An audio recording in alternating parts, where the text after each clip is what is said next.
Magandang umaga! Kumusta po? Narito po ulit ang update natin para sa lagay ng ating panahon. Ngayong umaga po ng June 9, 2026. Sa ngayon po ay wala tayong binabantayan na banta ng sama ng panahon sa loob at labas ng ating area of responsibility.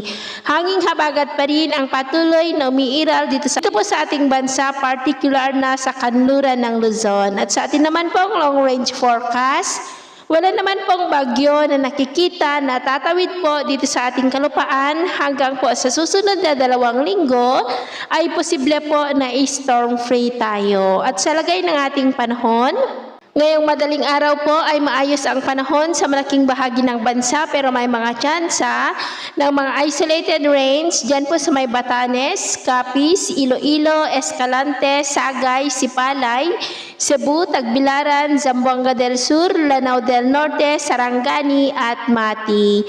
At mamaya po ay sisikat ang araw sa malaking bahagi ng bansa, mainit at maalinsangan ang panahon.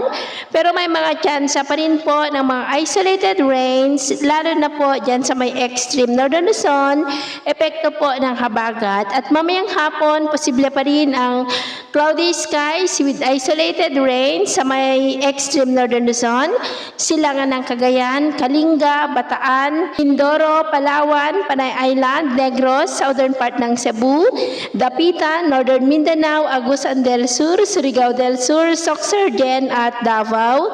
Kaya mag-ingat pa rin tayo sa panganib po na dulot ng mainit na panahon. Ganun na rin po sa mga banta ng mga pagbaha at pagguho ng lupa, lalo na sa mga lugar po na inuulan. At sa atin naman po mga baybayin, dahil pa rin sa amihan ay maalon po ngayon sa mga baybayin po ng extreme northern Luzon at Ilocos Norte Seaboard ng mga alon ay posibleng aabot hanggang po sa 1.8 to 2.5 meters height. Kaya hanggat maaari, ay iwasan na po muna natin ang papalaot dyan sa mga may kulay pula para po mas makaiwas sa mga sakunang pangkaragatan.